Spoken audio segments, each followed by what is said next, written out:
Irwin and Bob grew up in St. Paul, and one of the uncles moved to Madison to begin a jewelry store on State Street. Irwin was a track athlete with the University of Minnesota, and through competition against the Badgers, he came to Madison and fell in love with the area. It wasn't but a year or two after that Irwin suggested, how about if I buy you out? In 1938, he purchased it from the family. Irwin also convinced Bob to transfer from the University of Minnesota to the University of Wisconsin, telling him he had a better softball team. And while Bob was going to school, he started working with Irwin in the store, so that by the time Bob graduated, they were partners. They fell in love with Madison. They never, either one married, because they were married to the store, basically. They loved working here. They loved meeting people. When Irwin and Bob's parents, Harry and Belle Goodman, retired, they moved here and retired here. They had a regular commercial on the radio, and it featured Bob singing "Diamonds Are a Girl's Best Friend." He kind of sang it off tune, and I'm convinced that he did it on purpose, just to get a laugh. Bob was the salesman. He was out front. He was the joke teller.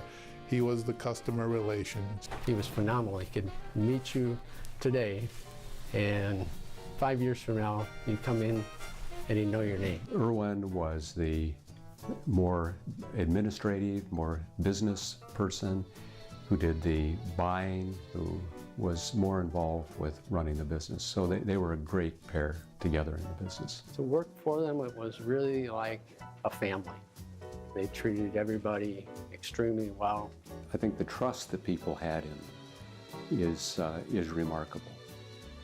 And in their business, if someone came in and wanted to buy a piece of jewelry and they couldn't afford it at the time, they would simply say, on your word, take it and pay us as you can.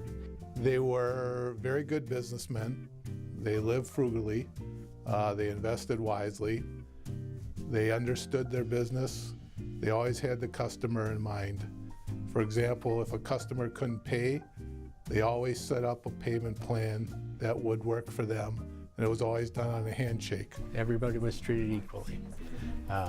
It didn't matter whether it was a $5 purchase or a $5,000 purchase. Treat everybody the same, give them the same service, and things will work out fine.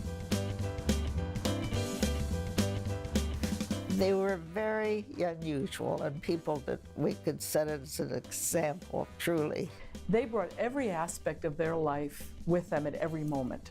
So if you were working with them or dealing with them on an issue or project, they would bring issues of their health, their business, their philanthropy, their brotherhood. They really would rather give of themselves to somebody else than drive a fancy car or own a big boat or house. They just felt that wasn't what life was all about. They were very, very humble men. They could have lived anywhere. They lived in an apartment. They didn't buy fancy clothes. They were vegans. They had a very basic diet. And they delighted in taking us, and I know many others, to their favorite vegetarian restaurants. Their plates were filled to the top, and everyone knew who they were when they walked in, so they were frequent guests there. In fact, one of the restaurants had a special Goodman table. They attributed their long life to their healthy eating. They were very sports-minded. They walked everywhere. Bob was a very accomplished softball player. Irwin was an accomplished thrower in track and field. So they've used that their whole life. That also allowed them to live longer. They had a special place in their heart for the Jewish community.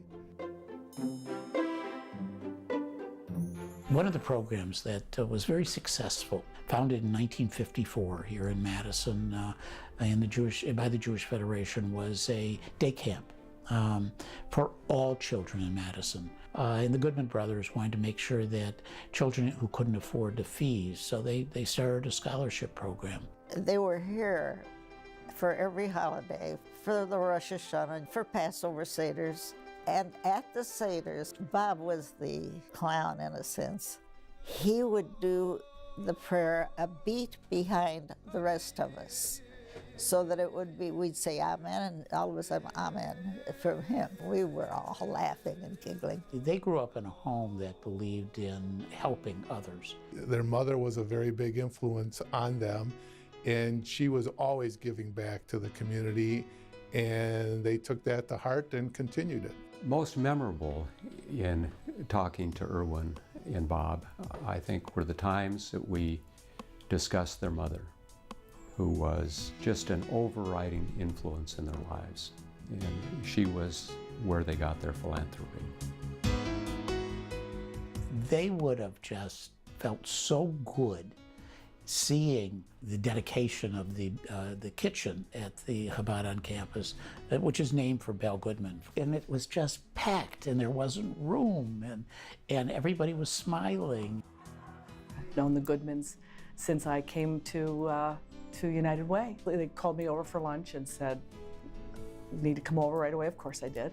And Irwin said, "This is going to be a very special relationship," and it was. You know, I stopped by the jewelry store. I was sitting there, and he got out of the chair, and he gave me just this wonderful, wonderful hello and welcome to Madison, and told me how wonderful the town was, and then spent about 20 minutes telling me how privileged I'm going to be to meet his brother, who's the greatest man in the world. And he meant it. I could feel that he meant it. That was the beginning of just hundreds of meetings and conversations and phone calls and opportunities to dream about this Jewish community and what it could become. Well, I can tell you what both Irwin and Bob told me, and that was they said that the community had given so much to them that they felt that they should give back to the community. Irwin and Bob were so committed to our community and so committed to United Way. They were our first $1 million givers, and they did it very quietly on the one hand, and on the other hand, they challenged others to step in. And in many ways, the Goodman brothers led the way on that, and then invited others to join them, and it worked.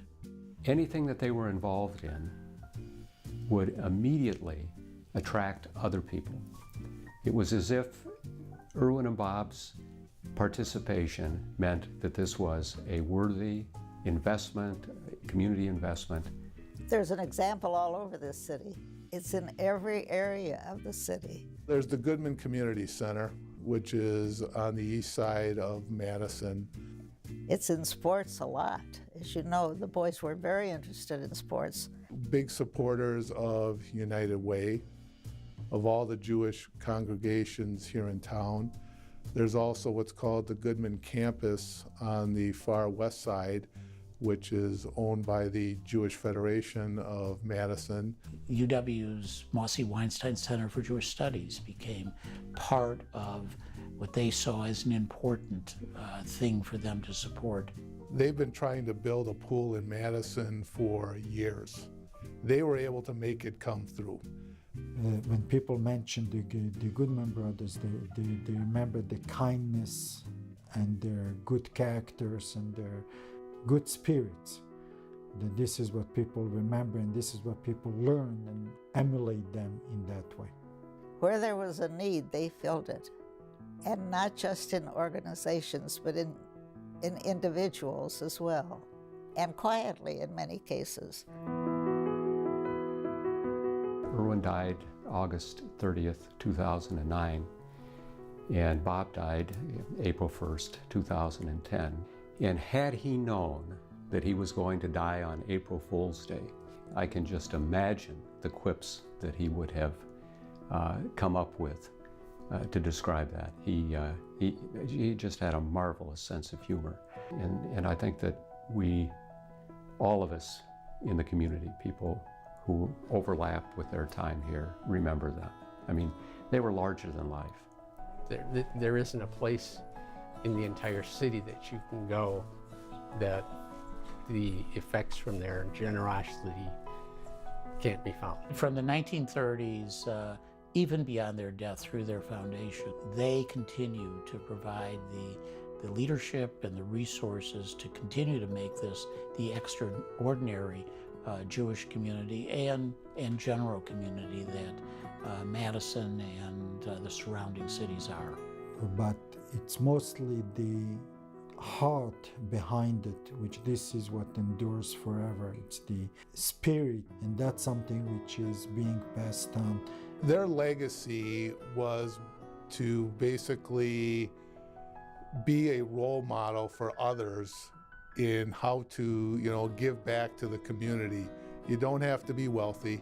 You also have your time or your talents. To our dear city of Madison, and this is from the Goodmans, we have tried to follow a simple philosophy: be kind and honest to people.